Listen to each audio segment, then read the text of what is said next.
Mystery Girl. It all began on a beautiful spring morning in a village called Whistler in Canada. A pretty little village in the mountains of British Columbia. There was a café in the village with tables outside, and at one of these tables sat a young man. He finished his breakfast, drank his coffee, looked up into the blue sky, and felt the warm sun on his face.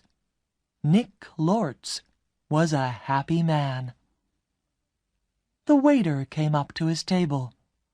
"More coffee?" he asked. "Yeah, great," said Nick. He gave the waiter his coffee cup. The waiter looked at the camera on the table. "On vacation?" he said. "Where are you from?" "San Francisco," Nick said. He laughed. "But I'm not on vacation. I'm working. I'm a travel writer, and I'm doing a book on mountains in North America.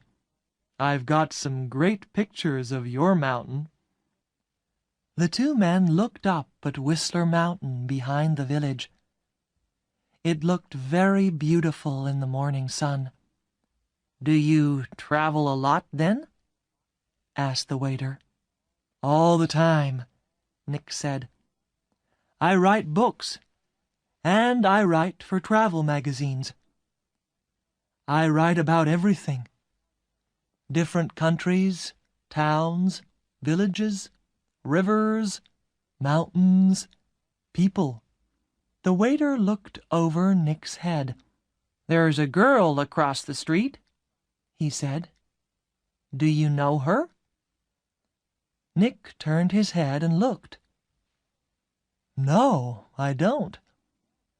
"Well, she knows you, I think," the waiter said.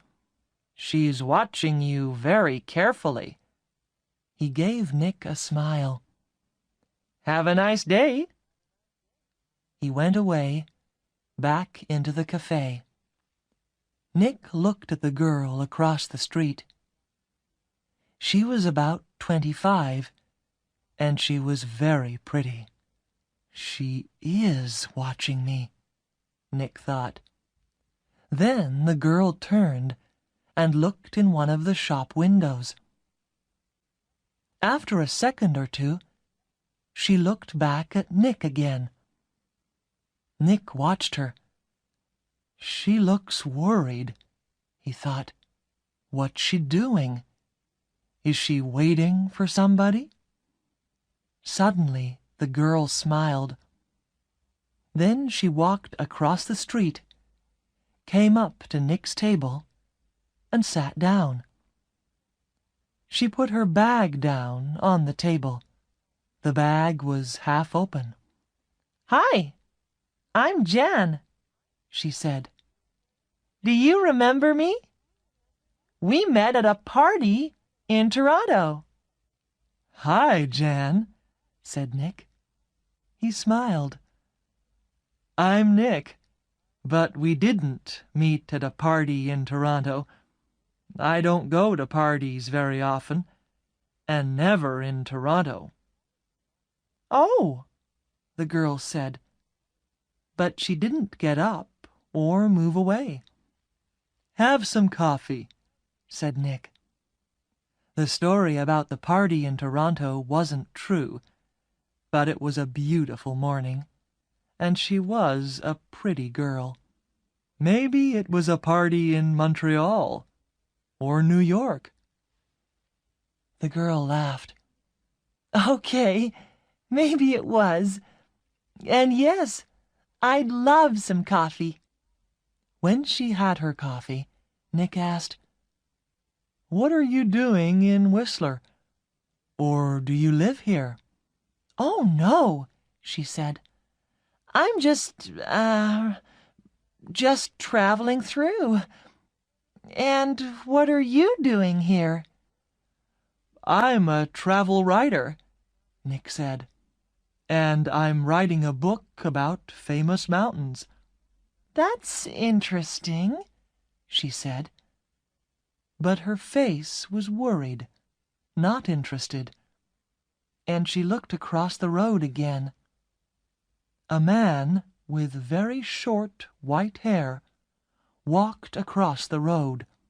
He was about 60 years old, and he was tall and thin. The girl watched him. "Are you waiting for someone?" asked Nick. "No," she said quickly. Then she asked, "Where are you going next, Nick?" "To Vancouver for 3 or 4 days," he said. "When are you going?" she asked. "Later this morning," he said. There was a letter in the top of the girl's half-open bag. Nick could see some of the writing, and he read it because he saw the word Vancouver. "And we can meet at the Empress Hotel, Victoria, Vancouver Island, on Friday afternoon." So she's going to Vancouver too, he thought. Suddenly the girl said, "Do you like movies?" "Movies? Yes, I love movies," he said. "Why?" "I know a man, and he loves movies and going to the cinema," she said slowly. "People call him Mr. Hollywood." She smiled at Nick. "Can I call you Mr. Hollywood too?" Nick laughed. "Okay," he said. "And what can I call you?" She smiled again. "Call me Mystery Girl," she said. "That's a good name for you," said Nick. Just then, the man with white hair came into the café. He did not look at Nick or the girl, but he sat at a table near them. He asked the waiter for some breakfast. Then he began to read a magazine.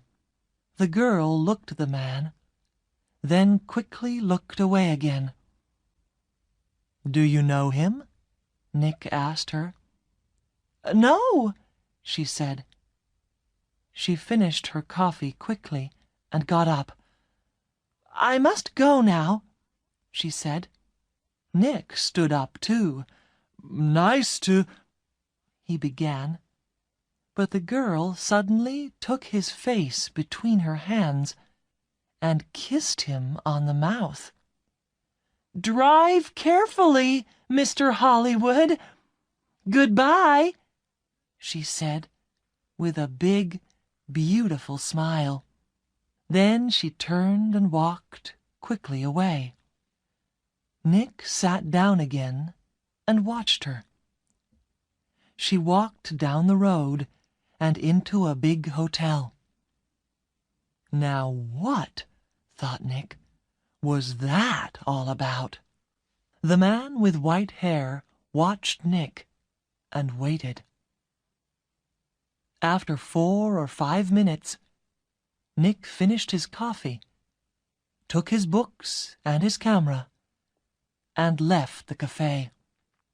His car was just outside the girl's hotel, and he walked slowly along the street to it. The man with white hair waited a second, then quickly followed Nick. From a window high up in the hotel, the girl looked down into the road. She saw Nick and the man with white hair about 50 yards behind him. Nick got into his car, and the man with white hair walked quickly to a red car across the street. 5 seconds later, Nick drove away in his blue car, and the red car began to follow him. When the girl saw this, she smiled, then went to put some things in her travel bag. Chapter 2. A Hand in the Back. That evening, in his hotel room in Vancouver, Nick could not stop thinking about the girl in the Whistler Café. Why did she come and sit with him? She didn't know him, and that story about a party in Toronto wasn't true, and she was worried about something. But what? And that kiss? It was nice, of course, but why did she do it? Maybe she liked my face, Nick thought, or my brown eyes. But I'm not going to see her again, so it doesn't matter. Forget it. He put some money in his pocket and went downstairs to the hotel restaurant. But there were no free tables, so he walked down to Gastown and found a restaurant there. After dinner, he went for a walk. Vancouver was a friendly city, and Nick liked walking through Gastown and Chinatown, looking in the shops and watching the people. It was nearly dark now, and it was a busy time of the evening. There were a lot of cars and a lot of people. After a time, Nick began to walk back to his hotel. He came to a busy street and waited with a small crowd of people to go across. A tall woman in a blue dress stood next to him. She turned and smiled at him. "It's the first warm evening of spring," she said.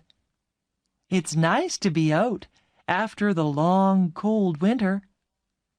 "Yeah," said Nick. "It's great.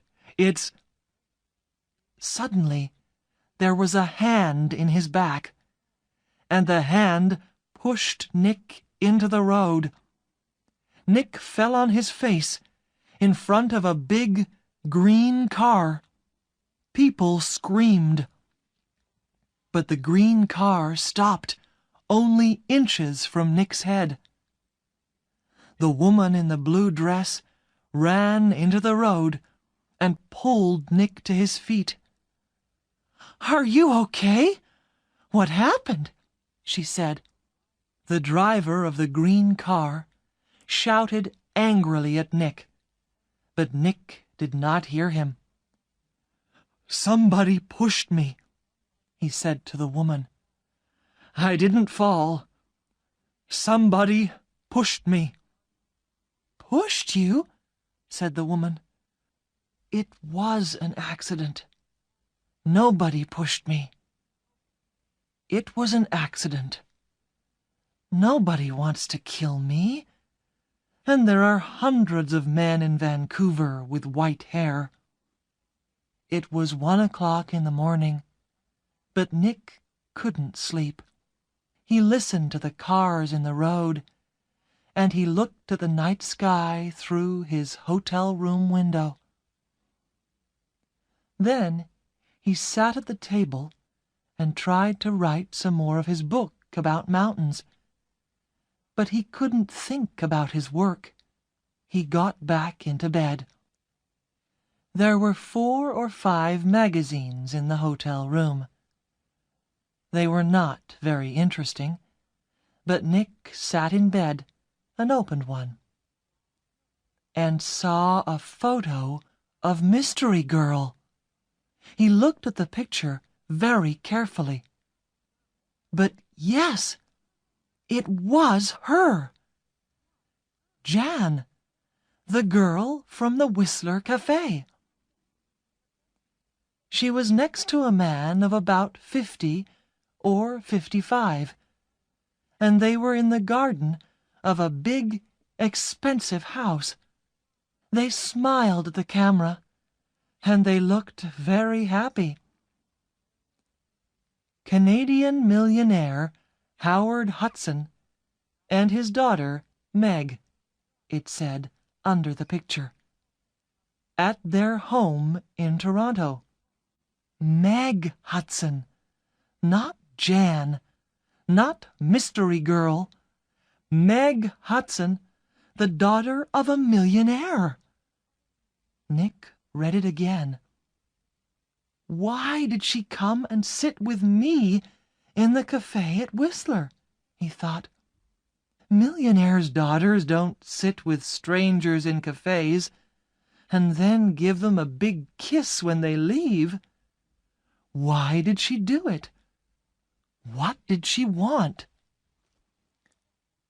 He thought back to the café in Whistler and the girl next to him at the table. Then something hit the tree over his head. Somebody's shooting at me, Nick thought. He turned and ran, and somebody began to run after him. Nick ran through the trees.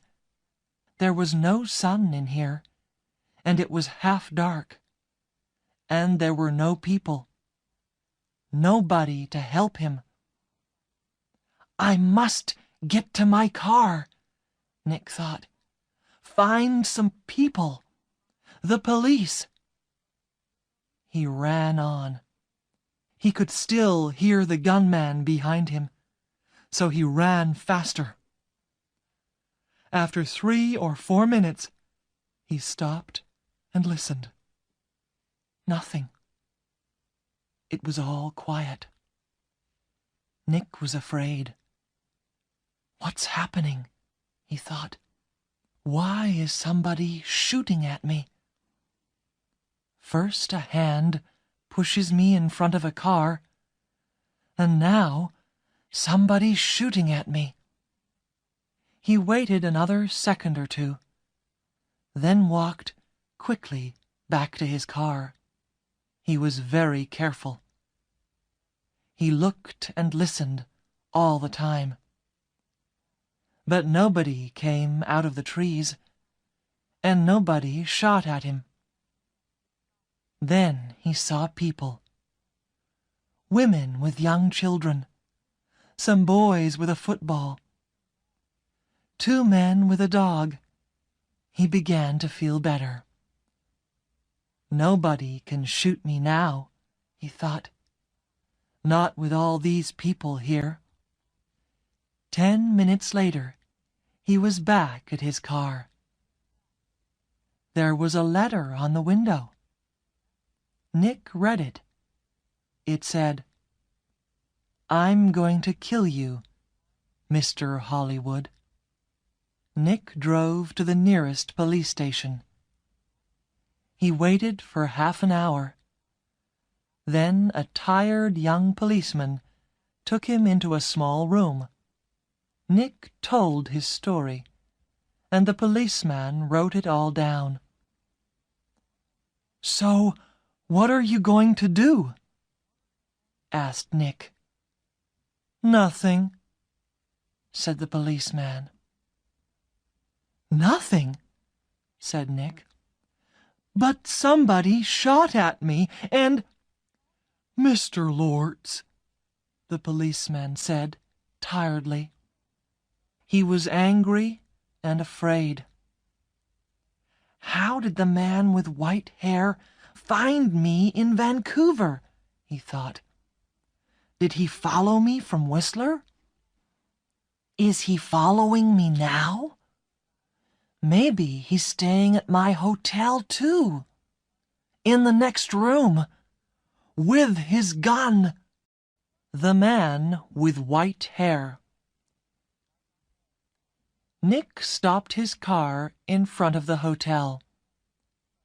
He looked carefully before he got out, but there was nobody with white hair near the hotel. He half ran through the hotel doors and went to the desk inside. I'm looking for a man with very short white hair, he said to the woman behind the desk. "He's staying here, I think. He's about 60 years old, and he's tall and thin." The woman did not look very interested. "There are a lot of visitors in the hotel," she said. "Do you know his name?" "No, I don't," Nick said. "He's a friend of a friend, you see. He arrived in Vancouver yesterday, and I must find him. It's very important. Please help me." The woman looked at him. "There are 350 rooms in this hotel," she said, "and maybe 30 or 40 men with white hair. How can I remember all their names?" She turned away to answer a telephone call. Nick walked away from the desk. "A drink," he thought. "I need a drink." He went into the hotel bar, got a drink, and sat down at a table. "So, what do I do now?" he thought. And then he remembered something. A letter in the girl's half-open bag in the Whistler Café. "Are you okay?" he asked the boy. "Be more careful next time," said the woman. Nick moved away quickly, but when he looked back at the hotel desk, he couldn't see the man with white hair. He pushed through the crowd of people. "That man!" he shouted at the woman behind the desk. "That man with short white hair! Where did he go?" The woman looked at Nick. "Mr. Vickers," she said. "I don't know." "Vickers? Is that his name?" said Nick. "What's his room number?" "I'm sorry, I can't tell you that," the woman said. "But I need to—" began Nick. The woman turned away to answer the telephone. After a second or two, Nick went upstairs to his room. "Vickers," he thought. "Does Meg Hudson know Mr. Vickers? I need some answers, and I need them quickly." Vancouver Island. Tawasin was about 23 miles south of Vancouver. Nick drove there in his car the next morning for the 1 o'clock ferry to Vancouver Island. Every 5 minutes he looked behind him. The road was busy. Black cars, white cars, red cars, green cars. Maybe Vickers was in one of them. At Tawasin, Nick drove his car onto the ferry. There were a lot of cars and crowds of people. Nick got out of his car and walked up and down the ship. He looked for a man with white hair, but he didn't see one. Soon the ferry began to move, and Nick felt better. He found the ferry restaurant and got something to eat. More people came in. Nick looked at the faces of all the older men. Some had hats on, so he looked for somebody tall and thin. But there was nobody. Maybe he's not on the ferry, Nick thought. Victoria was a city of gardens and beautiful old buildings. Nick liked Victoria very much, but today he wasn't interested in gardens or buildings. He found the Empress Hotel, went inside, and walked across to the desk. "Can I help you?" a young man asked Nick. "I'm meeting a friend here this afternoon," said Nick. "Miss Hudson." "Hudson," said the young man. "Wait a minute." He went away and came back. "Sorry, but there's no Miss Hudson staying here." Nick took something from his pocket. It was the photograph of Meg and her father, from the magazine. "This is her," he said. The young man looked at the picture. "Oh, right! You mean Howard Hudson's daughter," he said. "She's not staying here, but I saw her 10 or 15 minutes ago. She was with somebody, a man. He asked me about the tea room." "The tea room," said Nick. "Where's that?" The man with short white hair was tired. He couldn't sleep and he couldn't eat. He thought about only one thing all the time. He drove and he watched, and he waited and he followed. When he drove into Victoria, the streets were busy, and suddenly he lost the blue car in front of him. Angrily, he drove around the city, past all the big hotels. There were 2 men with the girl.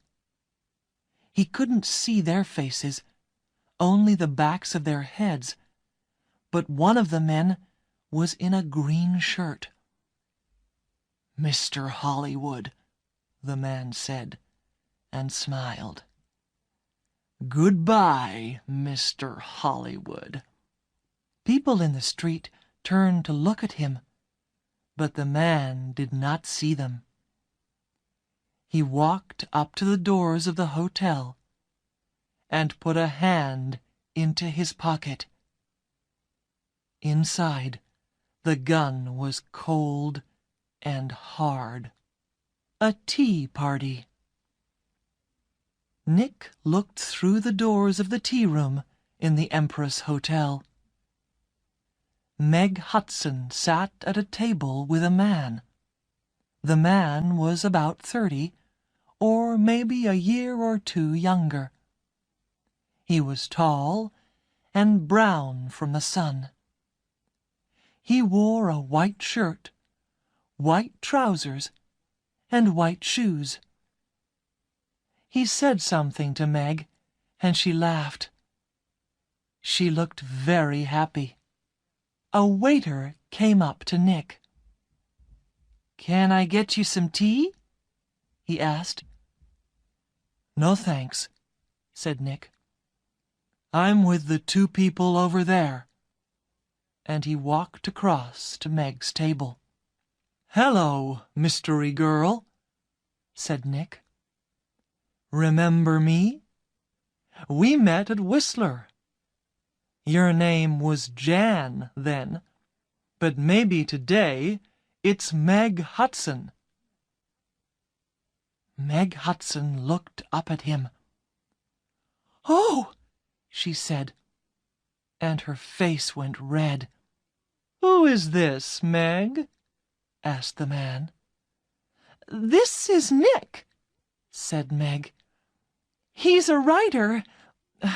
Nick, this is Craig Winters." "Sometimes called Mr. Hollywood?" said Nick. "Maybe. But how did you know that?" asked Craig Winters. "I guessed," said Nick. "And I think I'm beginning to understand. Can I ask you a question, Mr. Winters? Does somebody want to kill you?" Craig Winters' face went white. "Kill me? What are you talking about?" asked Meg. "Before I tell you, answer this question, please," said Nick. "You called me Mr. Hollywood in Whistler, and you wanted the man at the next table, the man with white hair, to hear you. Is that right?" Meg Hudson did not answer at first. Then she said quietly, "Yes." "Why?" asked Nick. "I wanted him to follow you, and not me." "Why?" Nick asked again. "I think he's a detective," said Meg. "I don't know," said Nick. He watched Winters. "You're afraid of him. Why? Why does this man Vickers want to kill you, Winters?" Before Craig Winters could answer, Meg's face went white. "Oh, no!" she said. "Look! Look over there! By the door!" Nick and Craig Winters turned to look. At the door of the tea-room stood the man with white hair. He looked up and down the room, and then he saw them and began to walk across to their table. His hand was in his pocket. For a second or two, the three people at the table did not move. There was blood on his white shirt. Then more people began to scream, and two waiters pulled the man with white hair down onto the floor. "Get the police!" somebody shouted. At the police station. It was 7:30 p.m. Nick and Meg were in a room at the police station. The man called Vickers was in a different room with 3 detectives. There was a doctor with him, too. Craig Winters was at the hospital. The door opened, and a detective came in with 2 cups of coffee. He put them down on the table and turned to go out again. "Detective Edmonds," Meg said, "did the hospital call? Is Craig going to be all right?" "Winters," Detective Edmonds said. "Yes, he's going to be okay." "Can I call the hospital now?" asked Meg. "I'd like you to wait," said Edmonds. "Detective Keat is going to be here in a minute. He's just coming from the airport, and—" He looked through the open door. "Ah, here he is now." A second detective came into the room, and behind him was a tall man with dark hair.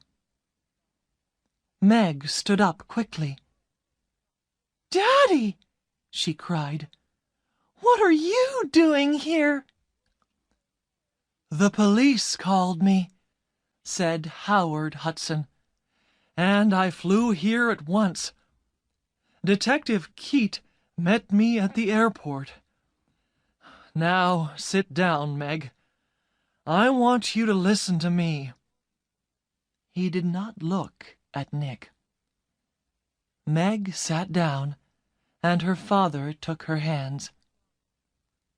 "Meg, last week Johnny Vickers came to my house. He wanted to talk about his daughter. You remember Anna, Meg? 3 months ago, she jumped off a bridge in Boston and died. She was young, beautiful, rich, and she didn't want to live. Why? because she loved a man, and the man took her money, ran away, and left her. And the man was called—" "No!" said Meg. "No!" "Yes, Meg. Yes. He was called Mr. Hollywood." "No!" shouted Meg. She began to cry. "That's right, Miss Hudson," said Detective Keat quietly. "To you he gave the name Craig Winters. When Anna Vickers knew him, he was Carl Windsor. Well, you can say goodbye to that money," said Hudson angrily. "What's going to happen to Vickers?" Nick asked Detective Edmonds. "Hospital, I think," said Edmonds. "Okay, he shot at you, and about 50 people saw him. But he's not a well man. The doctors are going to put him away in a hospital." Howard Hudson stood up. "Okay, Meg. I'm going to take you home. My plane is waiting at the airport." Meg followed her father to the door. Then she remembered Nick and turned. "I'm sorry," she said. "I got you into all this. I called you Mr. Hollywood. That was wrong. But I didn't know—" "It's okay," said Nick. "You know everything now. And it's better to learn it now and not later. $50,000 later." A nice smile. Nick took the evening ferry back to Vancouver. He was tired and hungry, so he went down to get some dinner in the ferry restaurant. The restaurant was busy, and there was only one free table. Nick sat down quickly and began to eat. "I must get back to work tomorrow," he thought, "and forget about millionaires' daughters and men with guns." "Excuse me," somebody said. "Can I sit with you?" Nick looked up. There was a pretty girl next to his table. He got up. It's okay," he said. "You can have this table. I don't want it." And he began to move away. "Please don't go," the girl said. "Stay and finish your dinner." She smiled at him. It was a nice smile. But Nick knew all about nice smiles. "I'm not hungry," he said. And he walked quickly out of the restaurant.